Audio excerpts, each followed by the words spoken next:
Assalamu alaikum wa rahmatullahi wa barakatuh. Hope everyone is well.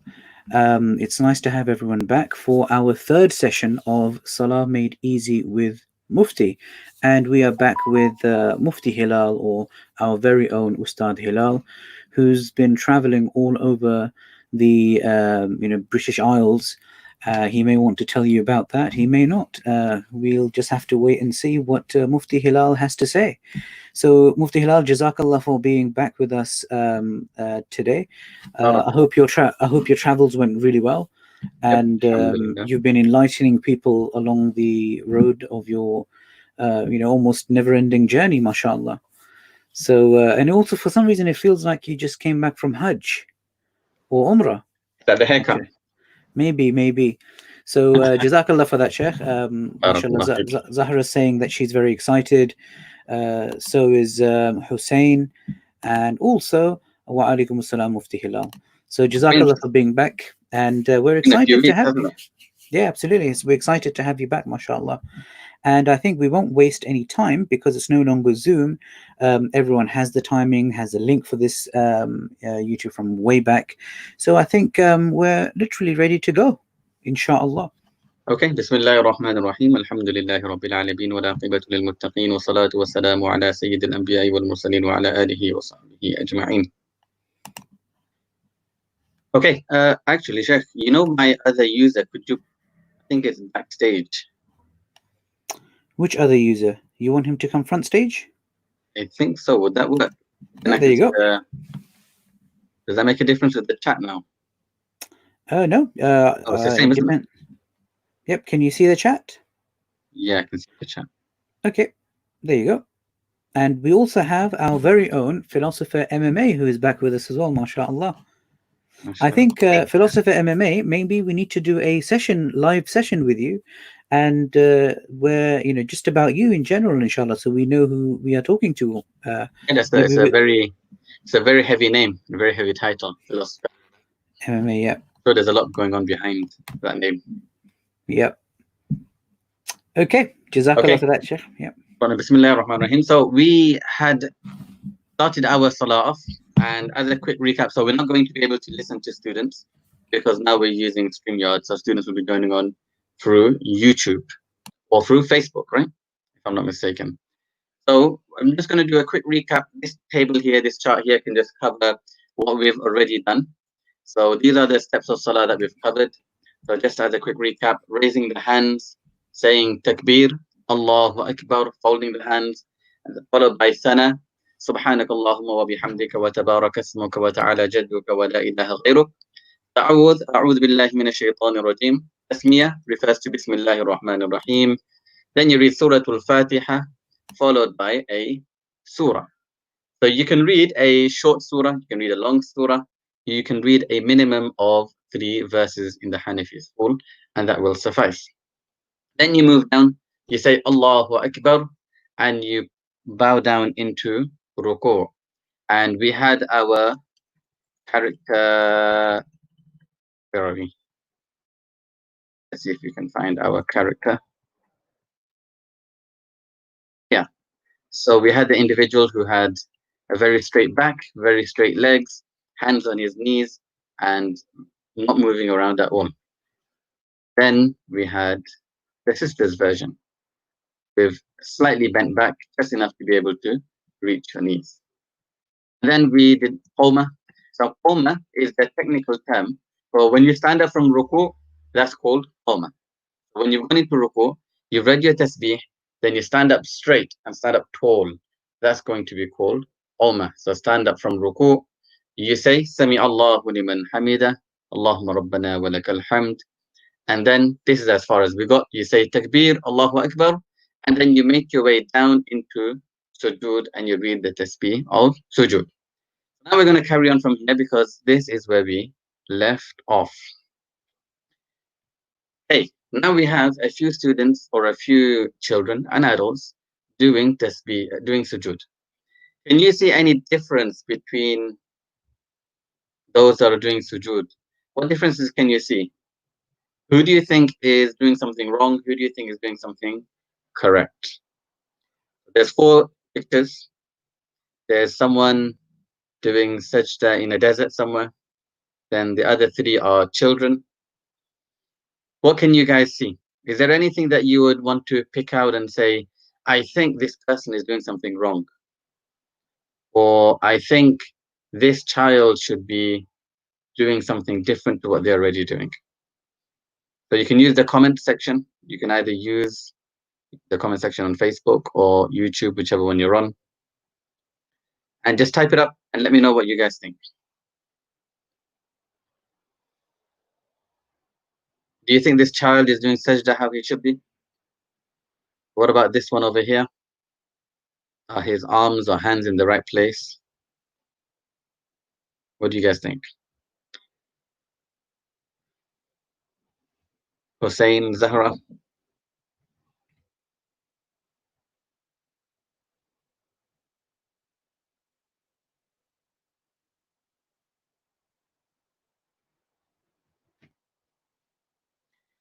Hussein says the green child needs to raise his arms more. Oh, okay, this one here. So you're saying his arms should be raised? That's correct. So we're going to talk about two types of sajda. We're going to talk about sajda for boys, and we're going to talk about sajda for girls. So for boys, the arms, this is one correction that needs to be made. Arms should not be flat on the ground. Yeah, they shouldn't be resting on the ground. If you look at this person over here, they've got the arms raised up off the ground, elbows not on the ground. This person here at the top, their arms are also off the ground. And this picture as well also has arms off the ground. Mufti Hilal, Zahra, Yes. I'm just adding the few other comments that just come through. So Zahra just also Yep. made a comment, which I put on the screen. The Yep. two kids are looking around, probably talking to each other. Ah, interesting. And then also, Philosopher MMA, the second picture is correct. The second meaning, the top right, I assume. Right, most likely. Yeah. And So yeah, that child in the bottom corner is looking around. So the head needs to be engrossed in sajda, down on the ground, forehead touching the ground. So which are going to be touching the ground. Parts can you guys count? How many parts are touching the sujud? So let's have a look at that touching the ground. Have a look at this top one in the corner. You have the person's toes. What else? Just type them up as you see them. Toes, I can see, are definitely touching the ground.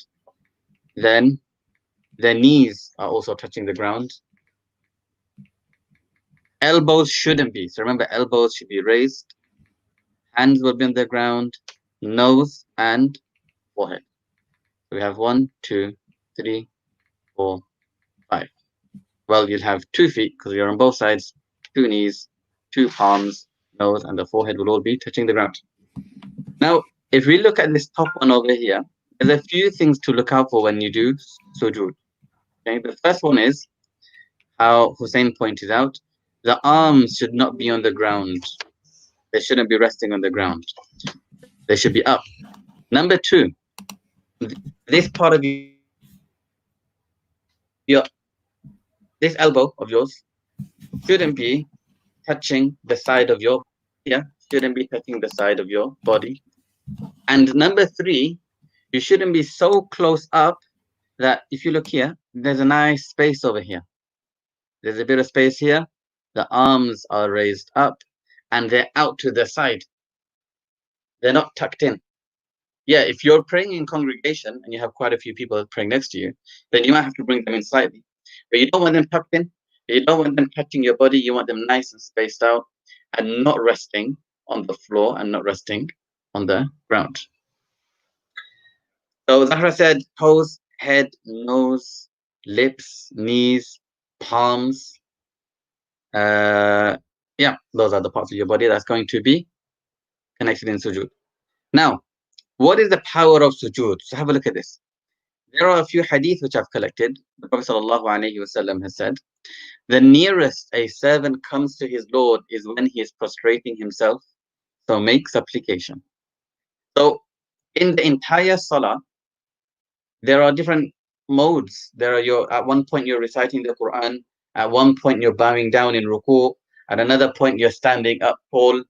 But the Prophet ﷺ said that to sujud closest to the closest to their master.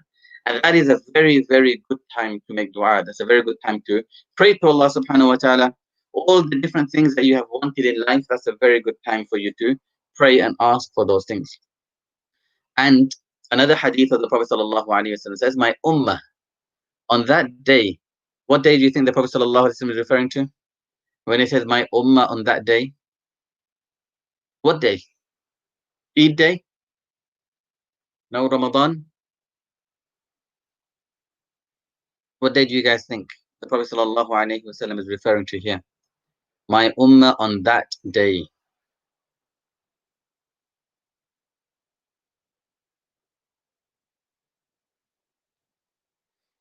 The day of judgment. The philosopher MMA, yes, the day of judgment. So on the day of judgment, what's going to happen? The day of judgment, the Prophet sallallahu alaihi wasallam is saying that my ummah on that day will surely have bright faces because of sujud. Yes, Zahra, well done. Qiyamah, day of judgment. So the parts of your body will be shining because you perform sujud. And not only that, remember, you performed wudu before your salah, and that will brighten up your arms and your feet. So through the ablution. So when you perform wudu, the parts of your body which the water touched, your arms and your face, they will be bright on the day of judgment. That's going to distinguish between the believing Muslims and those who didn't believe in Islam, because the believers will have continuously performed wudu 3, 4, 5, sometimes even 6 times a day, constantly washing themselves just so that they can pray salah, and then they will pray their salah, and because of that they will be glowing. You will be glowing on the day of judgment. Hussein said Jummah Friday. No, we're talking about the day of judgment. Okay, now the last one. Who do you think said this last one? The last statement says, woe unto me, the son of Adam was commanded to prostrate, and he prostrated, and paradise was entitled to him. And I was commanded to prostrate, but I refused, and I am doomed to hell. Whose quote is this? Who am I quoting? Which author am I quoting? Or which storyteller am I quoting? Or who am I quoting? Woe unto me, I was commanded to prostrate, but I refused to do so. Who do you think this is? Who was commanded to prostrate and didn't prostrate? Who was commanded to do a sajda and did not do sajda? Zahra says, maybe it's a verse from the Quran. Philosopher MMA says, Iblis. Good. Hussein says, Iblis. Correct, well done. So, when Adam alayhi salam was created, Shaitan and, well, the angels were all commanded, whoever was there present in paradise at that time, they were all commanded to prostrate out of respect to Adam alayhi salam. And what happened? Shaitan didn't. He refused to bow down. He refused to prostrate. As a result of which, he was banished and he was doomed. As he says himself, I am doomed to hell. But as Muslims, the same act that Shaitan was ordered to do, we're also ordered to do. And as Muslims, because we practice and because we believe in Allah subhanahu wa ta'ala, because we want to follow the Quran the best we can, we also perform sujud. But that same act is what's going to take us into paradise, inshaAllah ta'ala. So this is our aspect of salah that we're looking at. We're looking at sujud. And that's the kind of mind, the kind of focus that we need to have. And just take yourself back and just think, at this moment in time when I am prostrating to my Creator, this is the closest I can come to Him. And any sort of conversation, any sort of dua that you're reading, it's a direct communication between you and your Creator. Okay, and this is the dua which you guys have most likely memorized, and if you haven't, it's in your dua book, memorization book, level number 2, if I'm not mistaken, dua number 25, tasbih and sujud.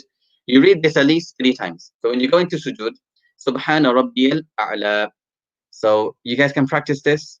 Remember, take out the ha properly and a'la, the ain as well. You want to pronounce this as best as you can. Subhana Rabbiyal A'la.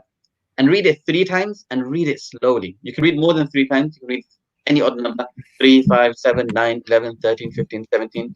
But read it slowly and think about the meaning. Subhana Rabbiyal A'la, and pause and just think that you just said, how perfect is my Lord, the Most High. And then Subhana Rabbiyal A'la a second time. And then Subhana Rabbiyal A'la a third time. Yes, Sheikh, would you like to come in? Yes, I just wanted to add for our students, because I have been listening to some students as well with their tajweed, and also back in madrasa. What I noticed is sometimes students they say Subhana Rabbi al-A'la, so just say la at the end, Oh, yes. al-A'la. So they A'la. just treat it as a fatha, whereas it should be Subhana Rabbi al-A'la. You've got to stretch that because it's a long vowel as opposed to a short vowel. So make sure we differentiate short vowels, which are fatha dhamma kasra, to long vowels, which are either alif or anything that's similar to alif, like this standing alif, a waw sakina and a ya sakina as well. So I just wanted to add that, Mufti, but that's Good.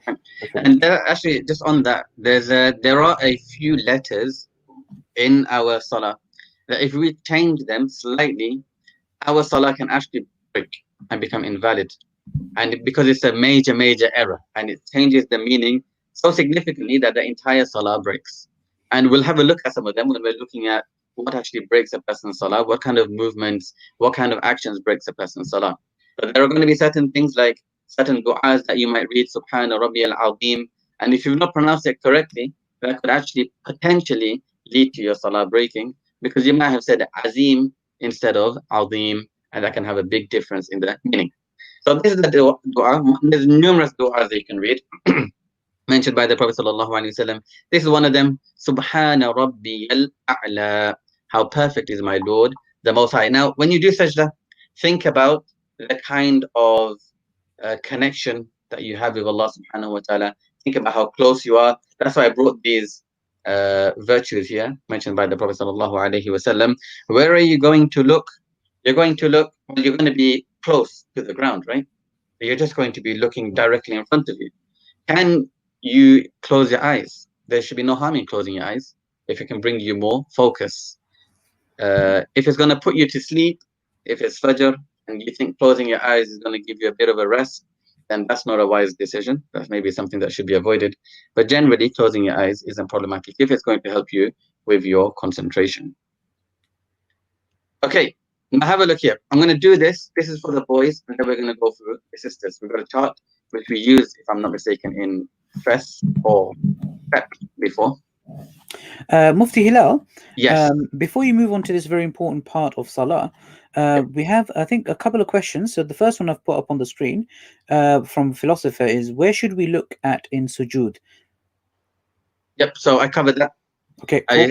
So ideally, you're just going to look directly in front of you, but you're going to be in so close contact with the ground that you can't really look anywhere else, to be honest. And the follow-up to that was, can Sujud be done with eyes closed? Yeah, so like if there's no harm in closing your eyes, as long as it's going to help you with your concentration. But like I said, if it's Fajr time or late at night and you think, if I close my eyes, I might just fall asleep, then that should be avoided. It's very possible for a person to fall asleep in Sujud. It has happened, and you'll see a lot of you might even come across people falling asleep sometimes. You might be praying Fajr in the masjid, and the person next to you, everybody gets up, and that person's fallen asleep, so they're still in Sujud quite comfortable. Philosopher MMA is, he's heard that closing the eyes makes the Salah makruh. I'll have a look at that. I did. There is a mention of that. I'll look into the reasoning behind it. As far as I remember, there's a reason why they state closing the eyes is makruh. I'll have to look at that. And also, Mufti, could you just for the sake of our younger students, maybe just give a very basic definition of what makruh? Oh yeah. So there are certain things that you do in Salah that you want to achieve a perfect Salah, right?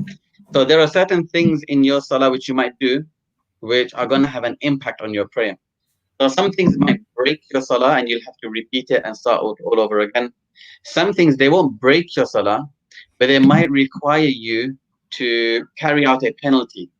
And we're going to cover that later on. So you might have to carry out an extra sajda at the end just to make up for the mistake that you made. And there are certain things which you don't have to give a penalty.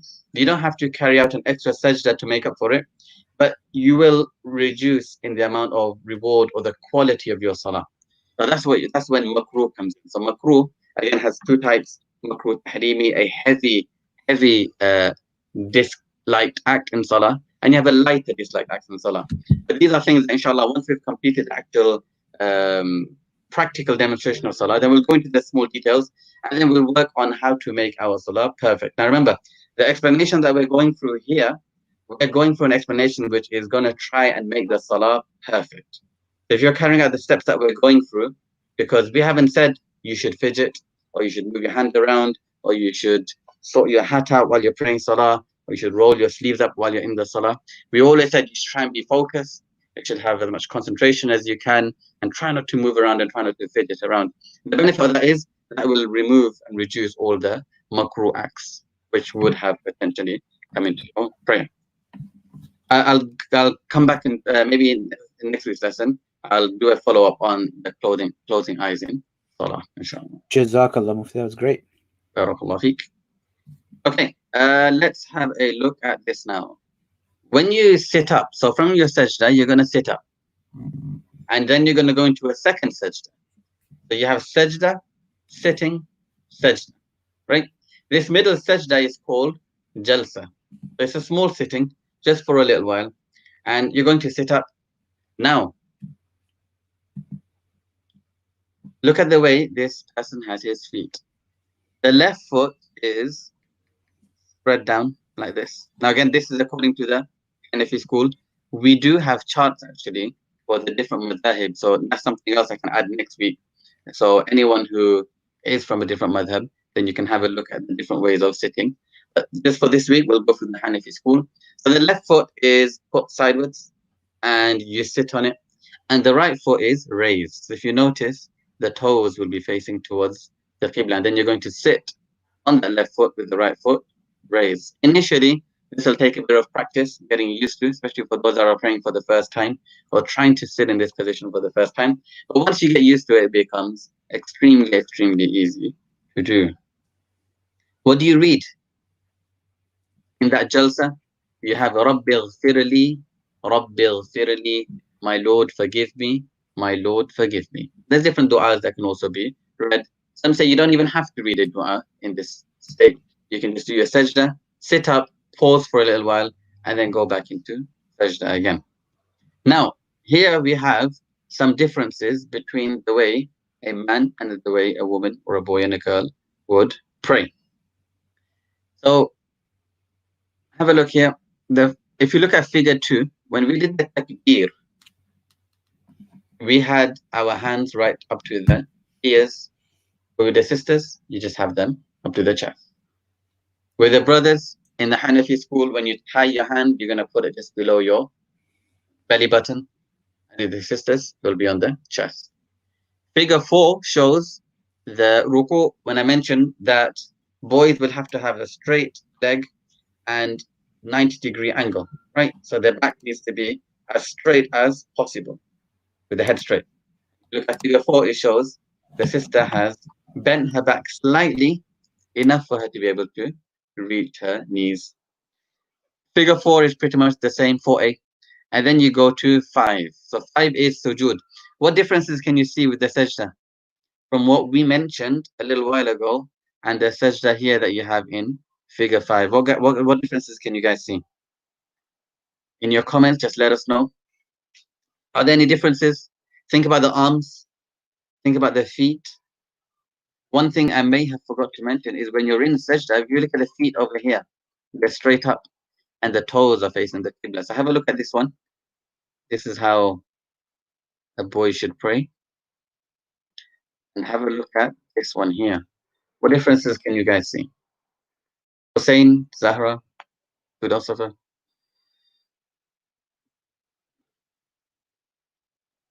Zahra says the feet are slightly up.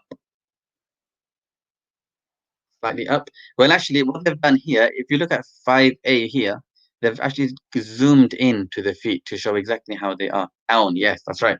But they're down. They're not up. they're to the side. Okay. What else? What other differences can you see? What differences? So one is the feet. The feet over here you can see are upright. Yeah. And over here you can see that they're out to the side.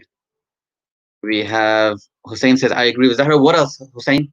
Have a look at the arms. Have a look at the elbows. What else can you guys see?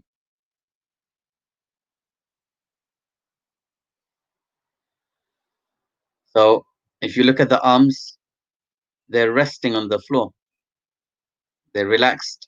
They're close to the body. They're tucked in.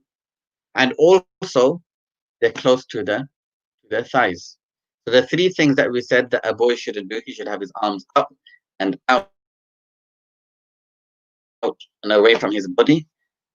The sister is slightly more tucked in, closer to the body and more enclosed. Okay. Yeah. In terms of the head being on an angle and completely down, I think, well, yes, I guess the reason why is because he's standing out a bit, right? Well, his sujud is kind of out, as opposed to if you're closed in a little bit more. And also, we want to have a look at figure 6. So when the boy was sitting with his right foot up and left foot, he was sitting on his left foot with his right foot up.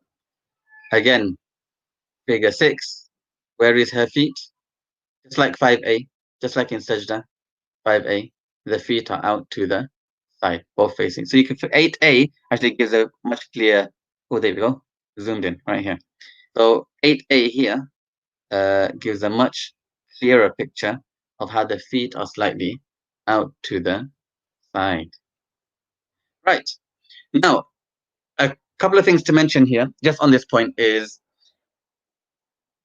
initially when we were going to do these sessions, we said there are two things we want to focus on. One is the actual fiqh and how to do things, and number two, the mechanics and what's happening behind the scenes. Okay, so we're going to take a couple of case studies later on, not right now, later on. We're going to take a couple of case studies and see how come there are differences in praying. Why is it that, for example, a Hanafi will have his hands below his navel and a Shafi might have his hands on his chest? Okay, now this area here as well, should a woman, should a girl pray differently to a boy or not? There are different opinions here. And what we're going to do is, this is going to be one of the case studies which we look at. And we're going to look at the different sources that are there in the Quran and the Sunnah of the Prophet sallallahu alaihi wasallam, and look at the different opinions that scholars have held. And we're going to look at, if you remember that machine that we had right at the beginning in one of the earlier lessons, but how they would take all of that information and how they would process it. So we're going to do that as a case study. There's a few things that we're going to do related to Salah, because they're quite common discussions that come about. One is the issue of women praying differently to men, and the second one is because philosopher MMA brought it up, I thought it'd be a good one to do, the Raf'ul Yadayn issue, whether you should raise your hands at different parts of the Salah. So we'll look at them, and we'll just look at how the jurists came to the conclusion that they did, and how they all had the same information, but they came to a different conclusion, and the kind of process that they were following. Anyway, that's for another time, inshallah. But just here, for our point, we're looking at the Hanafi school. So there are slight differences in how the sister will pray. So look at these images. We will upload this onto the, we will update one updated version to the slide. So we can upload that onto the website. So if anybody wants to have a look at this in more detail, you can have a look over there, inshallah ta'ala.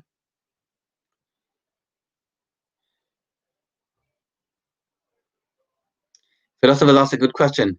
Do the debates on fiqh still happen, or have they agreed to disagree? It depends on who you ask. Some still like to have debates, and some people have agreed to disagree. I guess it just depends on who you are, where you are, your location, who you're studying with, the kind of community that you grow up in, the kind of people you study around. All of these things have a bearing. So if you go to one area, I know my local masjid is quite relaxed. So a Hanafi can pray next to a Shafi, and there'll absolutely no stress or worry between any of them. Whereas in some areas you might go and you might stand out a bit if you pray like a Hanafi or if you pray like a Shafi, and someone might even approach you. So I think things have toned down a lot more than they used to. That's why I like to discuss the process rather than saying the Hanafi school is the most accurate and is the best, because that then makes somebody else want to say, hang on a minute, actually, me as a Shafi, my way is even better. I'd like to just discuss, this is the process the Hanafis got to where they got to. This is how the Shafis got to where they got to. This is how the Malikis got to where they got to. I think it's more fruitful discussion. Okay, let's move on.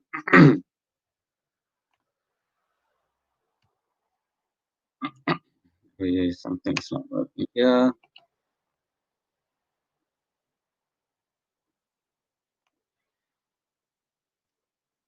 One second. Let me just reshare this because Everything okay, Mufti Hilal? yes, for some reason my thing is not sharing. One second. Let me just come out of this. No problem. Meanwhile, if anyone has any questions, feel free to ask. So the philosopher MMA has a question. In Salah, we should follow the Imam. So if a Hanafi prays behind a Shafi Imam, how should he pray? Yeah, he's just going to pray as he is. So if he's a Hanafi, he'll just continue praying however he prays. Okay. There should be no difference, because actually as a Hanafi, you have more dispensation, because when you pray behind the Imam, you don't even have to recite anything. So you just got to stand and listen to the Imam. So there's actually no issue with praying behind someone from another school. I think we had that discussion in one of the last lessons, right, Ustad Hamid? About how in the Haram, I think Dr. Yahya brought that one up in as well. At one time, they did have different congregations. Yep. And I think we've got to look at the historical context of the four schools. One of the most important things that they've given us is diversity within unity. That, okay, we have these four schools. It doesn't mean that we need to now argue with each other.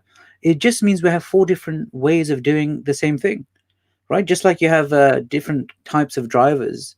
They can drive the same car, but in slightly different ways. Some of them might look more often at the mirrors, some might not look as much, but they both will have to look at certain times.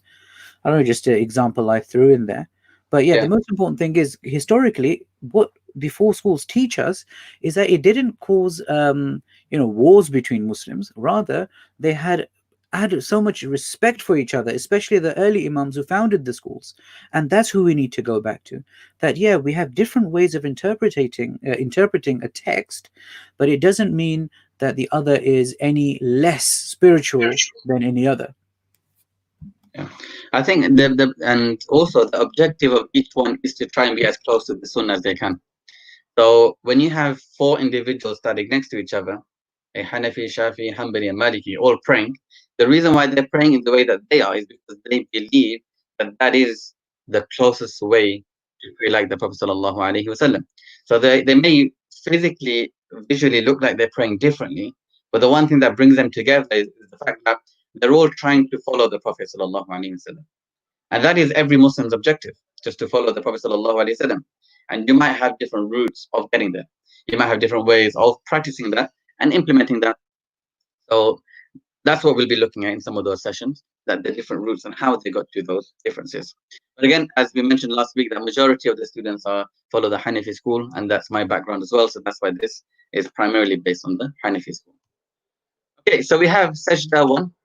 Then you sit up, you have your Jalsa, Rabbi Firli, Rabbi Firli, Rabbi Firli, and then you have a second sajda, exactly how you did the first one, same concentration, same dua, Subhana Rabbi al-A'la.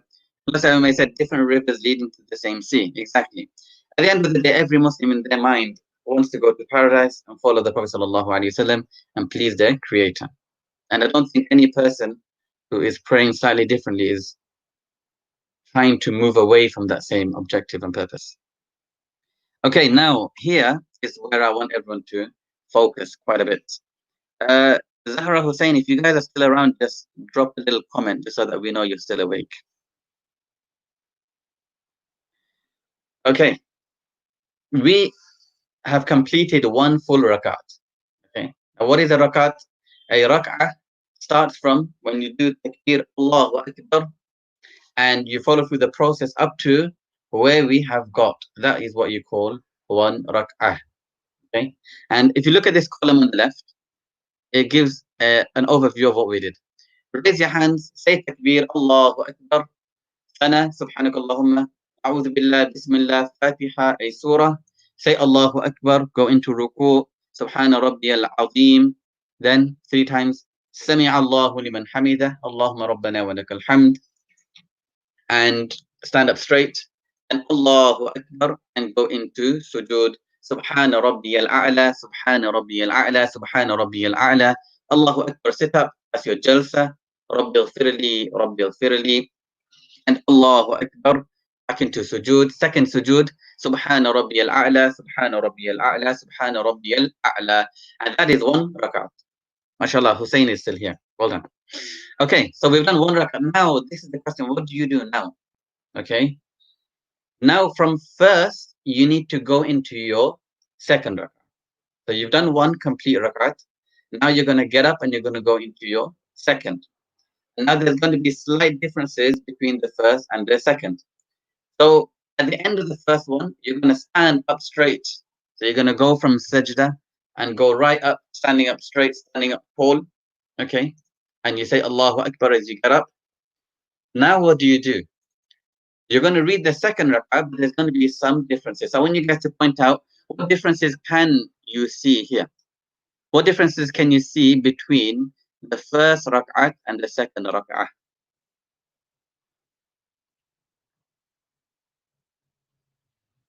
What differences, if any, can you see between the first and the second? Is there anything that we changed in the second? Sorry. Is there anything that we read in the first that we're not going to read in the second? Or is there anything that we're going to add in the second that we didn't in the first?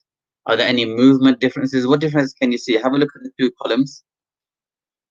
Zahra says there is no ta'awudh. Okay, good. Well spotted.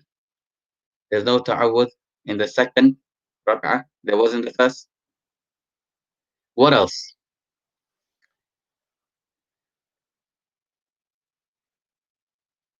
Anything else? Look at just before that. We do not raise hands at the beginning of second. Good. Again, Hanafi school. That raising hands was initially to start the salah. And the second one, when you stand up, you just say Allahu Akbar as you stand up. In the second, you say for tashahhud. Good. We'll get to that, what that means. Well done. So there's an addition at the end here. You have to say for tashahhud. There's one thing you guys are missing. You don't in the first. Good. One thing you're missing. Look carefully. Pull out your magnifying glass if you have to.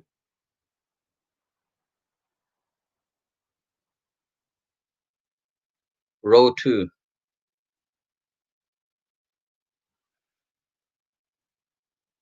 Have a look over here.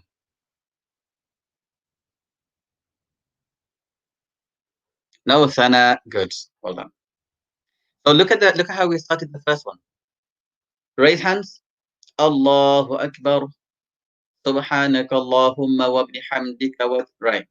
In the second one, when you stand up from your sujood and you stand up tall and you said Allahu Akbar, you didn't raise your hands. You didn't say Subhanaka Allahumma wa bihamdika. And number 3, you didn't say A'udhu billahi minash shaitanir rajim. But what you did is you said Allahu Akbar and you went straight to Bismillahir Rahmanir Rahim. Alhamdulillahi Rabbil Alameen. So you went straight into Alhamdu, Surah Al-Fatiha. Then you follow your Surah Al-Fatiha. Everything else is the same now. Surah Al-Fatiha followed by a surah. Go into ruku. Get up from ruku, do your qawmah. Go into sajda number 1. Sit up, do jalsa. Go into sajda number 2. Now there's another difference here. The difference over here now is what did you do in number 1? In rakat number 1? In the first rak'ah, after you finish your second sajda, you stood up. But in this one, you're now going to sit again. Okay, so after 2, you get to have a break. So you get to sit down. So in first rakat, you have sajda, jalsa, sitting, sajda, stand up. In second rakat, what do you do? Sajda, jalsa, short sitting, second sajda, and then a long sitting. Okay, so you're going to sit down. You're not going to stand up. A lot of people do end up standing up. And what to do then? That will be covered in the upcoming lessons, inshallah. So you sit for the second tashahhud. And what do you read? This is what you read. Now, dua number 31, 32, and 33.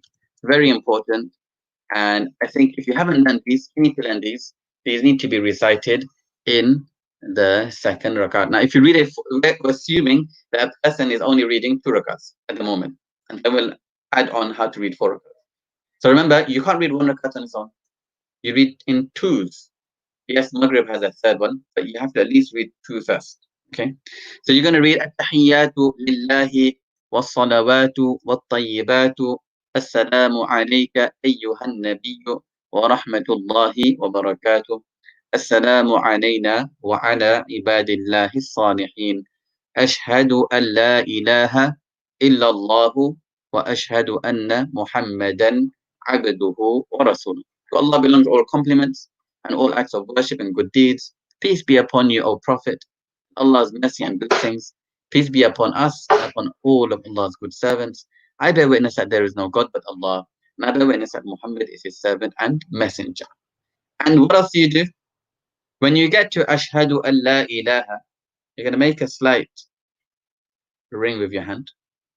And you're going to say Ashhadu an la ilaha illallah. So when you say La ilaha, you raise your finger and you drop it on illallahu. So التحيات لله والصلوات والطيبات السلام عليك أيها النبي ورحمة الله وبركاته. And your hand will be on your thigh. السلام علينا وعلى عباد الله الصالحين.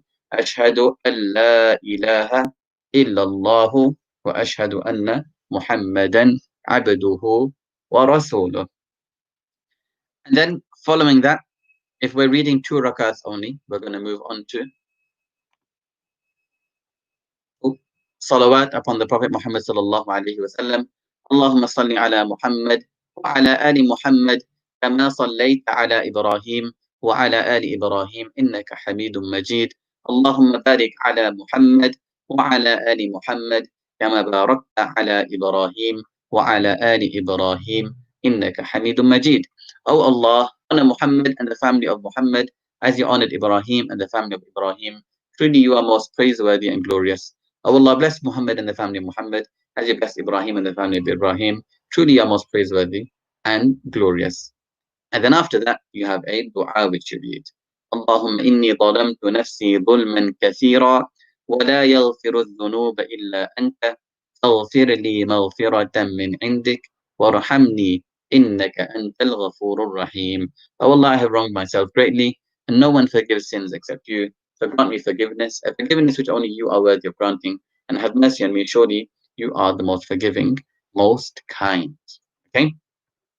So in your second sitting, so have a look at this. First rakat, slight differences. In the second rakat, there was no raising of the hands, there was no sana, and there was no a'udhu billah. And you just carry on that second rakat as normal. And when you get to the second sajda, instead of standing up for a third, you just sit there and you read the tashahhud, you read salawat upon the Prophet Muhammad sallallahu alaihi wasallam, and you do the prayer for the end of salah. At the end of which, you then turn to your right and you read the dua, Assalamu alaikum wa rahmatullah, and you turn to the left and say Assalamu alaikum wa rahmatullah. Okay, so you do 2 salams and you say this twice. Peace and Allah's mercy be upon you. So I've made some highlights here so you can have a look. That this slide is quite important for those that want to see the difference between first rakat and second rakat. So first one, raise your hands is not there in the second. Yeah, sana is not there in the second, and ta'awudh. So remember, in your first rakat only, will you raise your hands to start, or will you read the sana? That's in your first rakat, and the ta'awudh. Okay, and in the last rakat, you have this addition here. Sit for tashahhud, read the tashahhud, salawat, and dua at the end. Allahumma inni zalamtu, followed by salam. I need to add the salam at the end. Now, just before we end, what if you're going to read 4 rakats? Okay, what do we do if we do 4 rakats? Now, all you need to remember is when you do 4 rakats, you're still going to sit in the second. You're going to sit in the second, but you're not going to read the salawat and dua. Okay, so if we look here, we have the tashahud. We read this, but we don't read the salawat and we don't read the dua. What we will do is we will stand up for a 3rd rakat. Okay, so have a look. I've got them together anyway. So have a look at this. Let's go through this in order now. First rakat, raise hands, takbir, fold. Sana, ta'awudh, tasmiyah, fatiha, surah, ruku, qawma, sajda 1, sajda 2, sajda 1, jalsa, sajda 2. Now, because that's your first rakat, you can't end on 1. You have to read at least 2. So then after rakat number 1, you're going to stand up and you're going to go into a 2nd rakat. Okay, you're going to stand up and go into a 2nd rakat.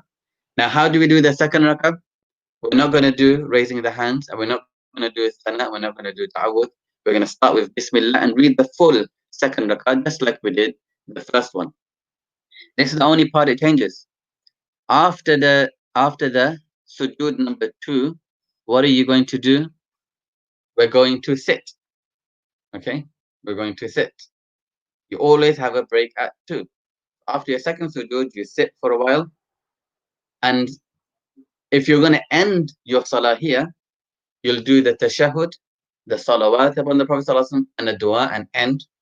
But if you're not going to, if you're going to read 4 rakats, then what you do on the 2nd is you do tashahud, tahiyyatu lillahi wa salawatu wa tayyibat, and then at the end of that, you stand up for the 3rd rakat.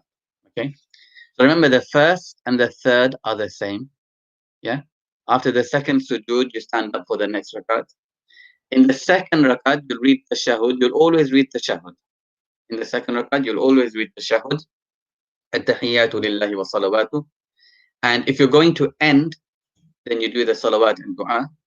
But if you're not going to end on the 2nd, but you're going to end on the 4th, then you do the salawat and dua in the 4th rakat. So have a look at this and go over it a few times and practice reading 2 rakats, practice reading 4 rakats, so that you don't get confused what to read where. Just always remember sana is in the 1st rakat, right? And the salawat and dua is in the last one. If you're ending at 2, then you can put it there. If you're ending at 4, then you place it there. But you will always do a tashahud at 2 rakats. So you can never go from the 2nd rakat straight to the 3rd. You have to sit and do the tashahud. So now we've got an idea of how to do the A to Z of a salah, starting from the beginning. The takbir we actually did even before salah, kind of minds the focus that you need to have. So starting with the takbir Allahu Akbar, we finish how to read 2 rakats, we finish how to read 4 rakats, and then we say Assalamu alaikum wa rahmatullah, Assalamu alaikum wa rahmatullah, which is to your right side first and then your left side.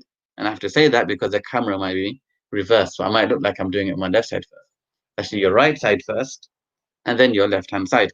The only question I'm going to ask before we go, what would I do if I'm playing Maghrib? So Maghrib has 2 rakats and then 1 more. It has 2 and then 1. So how would I end my 3rd? What would be different in my 3rd? What do you guys think? So in Maghrib, remember, so 1 and 2 will be correct, just like this. Now what if in Maghrib you have 2 and 1? You don't have an extra one, you only have 3, right? So what do I do in my 3rd one? What do I do after Sujud number 2? So this is when everything changes around, right? So what do I do after Sujud number 2?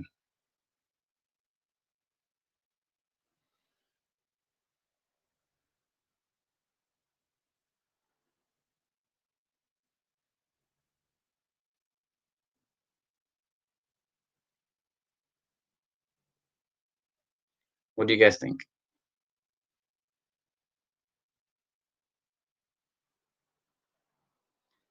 How do I end? So I've done Sujud number 2 in my 3rd rakat, and I need to end my Salah here because Maghrib only has 3. What do you guys think? Any suggestions?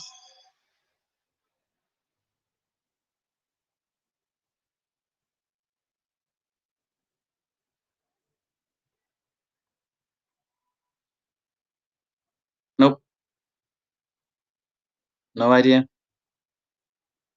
Confused? So what you're going to do, because it's your last rakat, you're just going to make the tashahhud and salawat. So after, instead of standing up for a next rakat, because now this is your final rakat, right? This is your final rakat. So after the sujood number 2, you'll sit as though it's your 4th rakat. You'll do the tashahhud, at-tahiyyatu, you do your salawat, Allahumma salli ala Muhammad, and you do your final dua, Allahumma inni dhalamtu nafsi dhulman kathira, and then you say assalamu alaikum wa rahmatullah and assalamu alaikum wa rahmatullah. Okay, so that's the A to Z of how to pray a salah. And we can have a look at this in more detail next week, and we can do a recap. We've covered from the takbir tahrima all the way up to the salam. So if you have any questions, feel free to ask. We have a couple of minutes before we end this session here.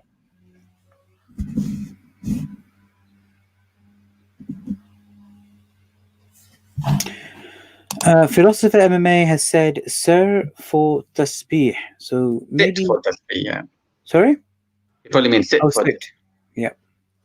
That's right. So you're going to sit for in the last rakat. That's right. So you do your tashahhud, and then you just like it's the last one. So you add salawat and you add a dua.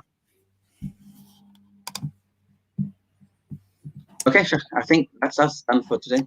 That's fantastic. Jazakallahu khairun for that, Sheikh. Just wanted to add that Jazakallah for coming back to us. I hope your journey went well. And also just to add that in the next 30 minutes, we are going to be having our very important webinar about special educational needs, and also special educational needs in terms of post-lockdown. So now that lockdown is starting to ease in our country, and we're specifically talking about England here, how do students with special needs, or even adults with special needs, or even I think almost everyone, how do we start coming back to normality? So that's inshallah what we're going to be covering at 6:30. We're going to have 4 of us on the session. We have 2 guests who are coming in from another organization, and we have Ustad Daniel, who's going to be hosting as well, and I'll also be there in the background. So make sure you are there for 6:30. We are going to send a reminder, and if you have any questions, do share out that session, just so that if there is anyone with special needs, and if there is anyone struggling and finding a post-lockdown a challenge, do share it with them and make sure they ask all the questions they need to, because we have the professionals who will be joining us during that session. So make sure we do that. And anything else, Mufti Hilal, we need to add? The philosopher asked a question. Some people keep their hands on their hands and read something after Salah. What is this? I'm not sure. Come across this, Sheikh? Some people keep their hands on the hand. Hand on the hand. So that could potentially mean it's only for those people who have 3 hands. What do you think, Sheikh? I think philosopher MMA has gone silent. No, philosopher has gone philosopher on us today, and he's saying that some people keep their hands on the hand, the on hand. the third hand. There must be the hand. Yep, and read something after Salah. What is it? Interesting. Okay, I'm not sure. Okay, do clarify that, philosopher. Yep. If we do get a clarification in the next, hand on the head. On the head. Oh, some people. Yeah, I got to click there as well. That's right. Yeah. Some people read du'as, certain du'as. So there are certain prophetic du'as that people read after Salah. And then there are some other du'as that people read for, like, for increased memory strength, or increased du'as for the eyes, like a wadifa basically, where you try and use the names of Allah subhanahu wa ta'ala, and you make a du'a using those names. So yeah, are those prophetic, or maybe there might be some from pious individuals? Yeah, I think like, for example, the ones where you put your hand on the head, those are, as far as I'm aware, not prophetic, but mainly through experience and practice of pious people or scholars. But it's not something that's classified as being sunnah or compulsory or anything like that. It's more of a experience of a particular dua. Hmm. So there you go, philosopher. Hope Mufti's answered your question that it's not really sunnah in that strict sense, but maybe because of some pious elders have said it, there's not really much harm in doing it. But we do need to differentiate between the two, which is paramount as Muslims. Jazakallah everyone for that, and most importantly, Jazakallah Mufti Hilal for giving us your Barakallahu 1 hour today on Monday, and inshallah we'll be back next Monday. And just to let everyone know, our time for the fiqh lessons the date has now changed from Fridays to Mondays, and that will be the time for us from now on, inshallah. Jazakallahu khair, Shaykh. Jazakallah everyone. Subhanallah wa bihamdi. Subhanakallahumma wa bihamdik. Barakallahu. Ashhadu an la ilaha illa anta. أستغفرك وأتوب إليك.